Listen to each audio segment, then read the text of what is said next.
Hello everyone, welcome to my channel. आज का हमारा टॉपिक है एसोसिएटिव एंड प्रेसिडेंस। हम लोग देखेंगे कि एसोसिएटिविटी क्या होती है और प्रेसिडेंस क्या होता है। जब भी हमें कोई भी कैलकुलेशन करना होता है, कोई भी एक्सप्रेशन को सॉल्व करना रहता है, तो उसमें हमें एसोसिएटिविटी और प्रेसिडेंस का काफ़ी ध्यान रखना पड़ता है। हम लोग ये टेबल आप पहले देख लीजिए, काफ़ी इंपॉर्टेंट है ये टेबल। इसमें आप देख सकते हैं कि ये इसकी प्रेसिडेंस पहले आप देख सकते हैं, ब्रैकेट की प्रेसिडेंस ज़्यादा होती है और उसके बाद हमेशा ये लेफ़्ट टू राइट सॉल्व होता है।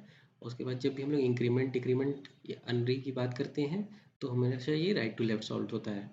जब भी मल्टीप्लाई डिवीज़न और मॉडुलस की बात करते हैं तो वो लेफ़्ट टू राइट सॉल्व होगा, और जब भी हम लोग प्लस और माइनस की बात करते हैं तो वो भी लेफ़्ट टू राइट होगा।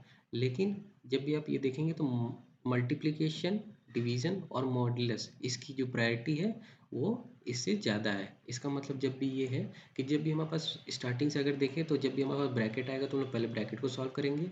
उसके बाद अगर हमारे पास इंक्रीमेंट डिक्रीमेंट आया तो इसको सॉल्व करेंगे, उसके बाद इस वाले ऑपरेटर को, फिर इसके बाद ऐसे हम लोग करते चले जाएंगे। एक चीज़ और ध्यान रखनी, अगर किसी सेम प्रेसिडेंस का ऑपरेटर एक साथ आ जाता है एक्सप्रेशन में, तो हमें क्या करना है, उसके लिए हमारी एसोसिएटिविटी काम आती है कि हमें लेफ्ट टू राइट सॉल्व करना है कि राइट टू लेफ्ट करना है। कुछ एग्जांपल्स हम लोग देख लेते हैं, डिस्कस कर लेते हैं। अब इसे आप ये देख सकते हैं, 10 + 20 मल्टीप्लाई 30। अब इसमें देख सकते हैं कि दो ऑपरेटर है, आप देख सकते। और मल्टीप्लाई की हमने देखा था कि मल्टीप्लाई की जो प्रेसिडेंस होती है वो प्लस से ज़्यादा होती है, तो हमेशा मल्टीप्लाई पहले सॉल्व होगा। तो यहाँ पर क्या हो जाएगा, 20 × 30, ये हो जाएगा 600।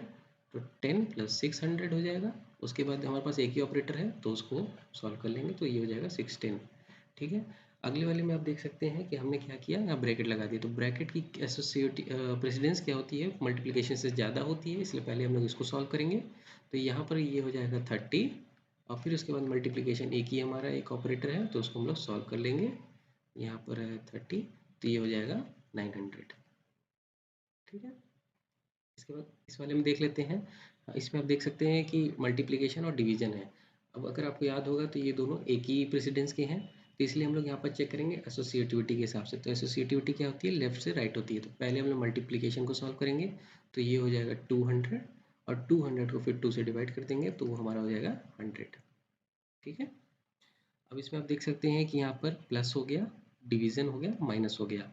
आपको पता है कि डिवीज़न की जो है वो प्लस और माइनस से ज़्यादा होती है, तो हम लोग पहले डिवीज़न को सॉल्व करेंगे। तो डिवीज़न हमारा क्या हो जाएगा, यहाँ पर 20 + 2 हो जाएगा, और ये -2। अब प्लस माइनस बचा। आपको पता है कि प्लस माइनस जो हमारा सेम प्रेसिडेंस का होता है, लेकिन एसोसिएटिविटी इसकी होती है लेफ्ट टू राइट। तो इसको हम लोग पहले प्लस को सॉल्व करेंगे तो 22 हो जाएगा, और 22 में से 2 माइनस कर देंगे तो हमें 20 मिल जाएगा। ठीक है। इसके बाद अगले एग्जांपल में देख लेते हैं कि यहाँ पर क्या है, मॉडुलस है, मल्टीप्लिकेशन है और डिवीज़न है। इन तीनों की जो प्रेसिडेंस होती है वो दोनों की सेम होती है, तो इसको हम लोग एसोसिएटिव के हिसाब से सॉल्व करेंगे, तो लेफ्ट टू राइट होगा। तो सबसे पहले हम लोग सॉल्व कर लेंगे मॉडुलस को। तो 10 - 3 आपको बताया था मैंने, ये हमेशा रिमाइंडर रिटर्न करेगा, तो इसकी वैल्यू हो जाएगी 1। इसके बाद जो बाकी था उसको हम लोग लिख लेंगे 50/10। इसके बाद आप देख सकते हैं कि यहाँ मल्टीप्लाई और डिवीज़न है, तो मल्टीप्लाई लेफ्ट से हम लोग सॉल्व करेंगे, लेफ्ट टू राइट फिर से फॉलो करेंगे, तो ये हो जाएगा 50/10, और 50/10 इज 5। ठीक है। लास्ट में हम लोग देख लेते हैं ये वाला एक एग्जांपल, जिसमें आप देख सकते हैं इंक्रीमेंट और डिक्रीमेंट है। इंक्रीमेंट डिक्रीमेंट की जो प्लस और माइनस के हिसाब से प्रेसिडेंस ज़्यादा होती है, और हमेशा इंक्रीमेंट डिक्रीमेंट जो है ये हमेशा राइट टू लेफ्ट ले लेंगे। -3 था तो इसको हम लोग, मैंने बताया इसकी हम लोग राइट टू लेफ्ट सॉल्व करेंगे। तो पहले यहाँ हो जाएगा 10, फिर कर लेंगे प्लस, फिर हो जाएगा प्लस प्लस 5, उसके बाद माइनस, और फिर -3 को सॉल्व करेंगे तो ये हो जाएगा हमारा 2। इसके बाद फिर से हम लोग इस, फिर इंक्रीमेंट डिक्रीमेंट की प्रायोरिटी ज़्यादा होगी तो इसको सॉल्व करेंगे तो ये हो जाएगा 6। इसके बाद ये हो जाएगा।